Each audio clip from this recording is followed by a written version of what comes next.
Menulis itu mengabadikan pikiran dan juga mengubah dunia, karena ketika kita menulis, hal-hal yang kita pikirkan itu bisa diingat lagi, gitu. Bisa diulas kembali apa yang kita pikirkan, apa yang kita dengarkan. Nah, karena itu pentingnya untuk menulis itu bahwa banyak manfaat ketika kita menulis itu. Karena nulis itu nggak cuma ketika tugas sekolah aja gitu, ketika mau gimana aja juga kita bisa nulis, karena menulis itu bisa dimana aja, terus bisa siapa aja, mau dari anak-anak, mau orang dewasa, mau yang udah tua juga pasti tetap bisa nulis. Nah, tulisan kita itu mengabadikan pikiran kita.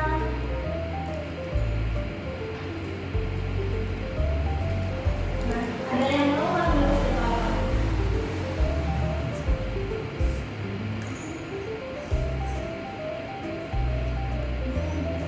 Menulis adalah cara menyampaikan ide, perasaan, dan pengalaman dalam bentuk tulisan. Nah, tidak hanya di atas kertas, tetapi juga di dunia digital seperti blog atau media sosial. Karena kan sekarang ya zaman teknologi, jadi kita bisa menulis nggak cuma di kertas aja, di buku aja, tapi kita bisa nulis di media sosial. Kan nulis itu kan cara menyampaikan ide, perasaan, dan juga pengalaman kita. Kalian pernah nggak nulis kata-kata gitu di status WhatsApp atau bikin kata-kata di Instagram? Pernah? Nah, itu juga termasuk dari menulis, karena nulis tuh nggak cuma tugas sekolah doang, nggak cuma pas disuruh sama guru doang, tapi juga cara kita mengekspresikan diri. Nah, tujuan menulis yaitu alat untuk mengubah diri dan juga dunia.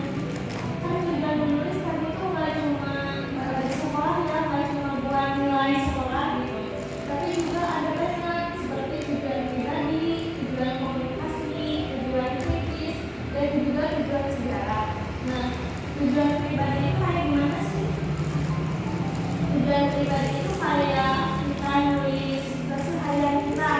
Nah, itu tuh mengenali diri kita, jadi kita tuh tahu ketika apa yang terjadi, apa yang kita alami, emosi atau perasaan yang kita rasakan itu gimana sih. Jadi kita tuh lebih memahami diri kita gitu.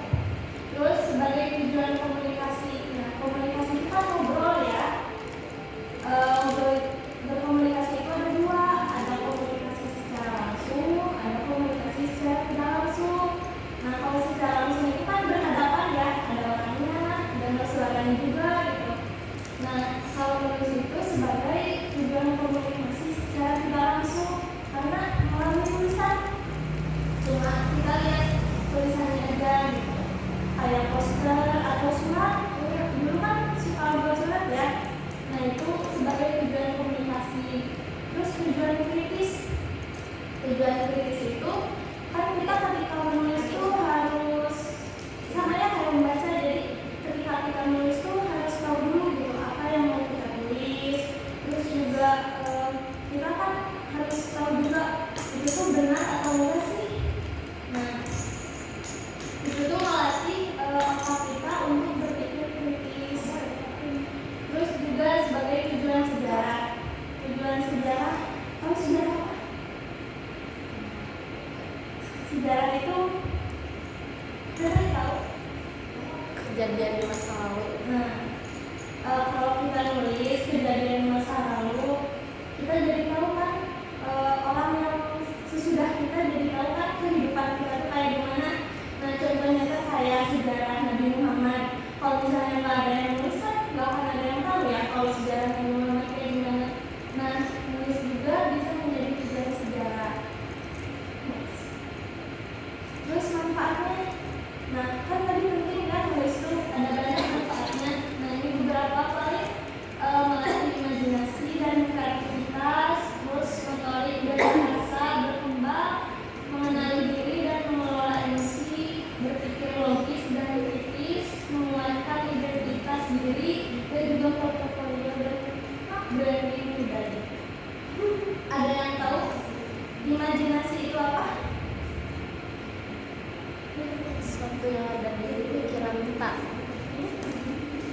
Lebih tepatnya hal yang nggak bisa hal yang dibayangkan yang nggak terjadi di kejadian nyata. Jadi kita tuh ketika menulis bisa membuat dunia kita sendiri. Nah itu tuh bisa melatih imajinasi dan kreativitas kita.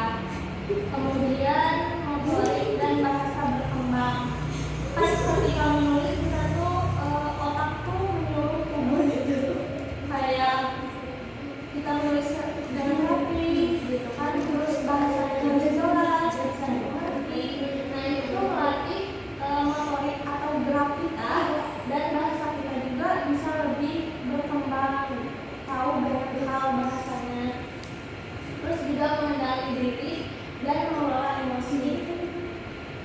Ada yang tahu maksudnya di mana? Menulis itu bisa mengenali diri dan juga emosi.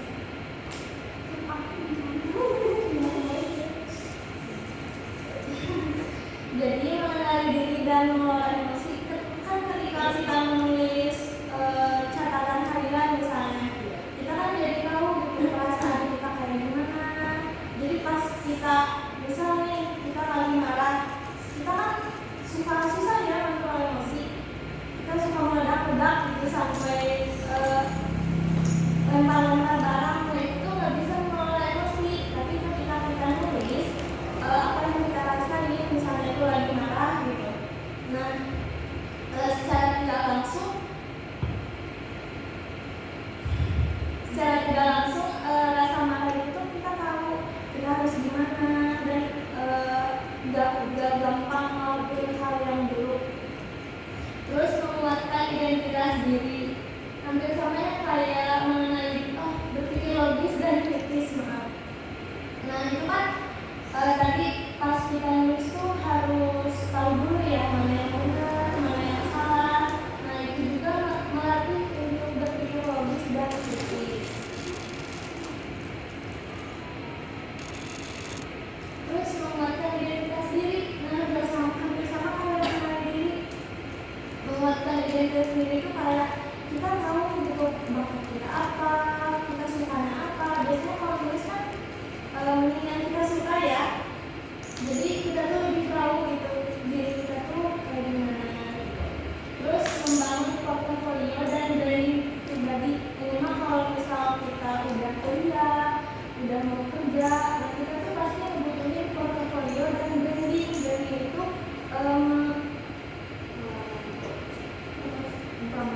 mempromosikan gitu, dan menunjukkan keahlian kita tuh kayak gimana sih. Jadi biar kita tuh dikenali sama tujuan dari pekerjaan kita gitu. Terus cara menulis sederhana. Ini mungkin cara menulis yang biasanya basic ya, yang dasar. Bisa ditulis dalam aja, misalnya dari pertama itu dari permukaan, terus isi, terus bentuk,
Menantator.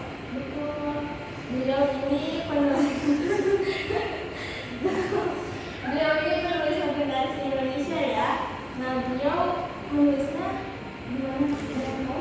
Di Denmas. Surabaya. Beliau itu menulis di penjara. Nah, di saat keadaan kondisi yang berat kayak gitu, terus di penjara itu selama dari 1950-an sampai 1967 beliau menulis di penjara, dan ini keempat buku yang paling populernya.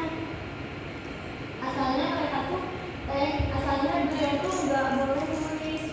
Nah, karena akhirnya diizinkan, akhirnya beliau menulis dalam keadaan seperti itu, dan akhirnya membuat banyak buku. Nah, ini mungkin dari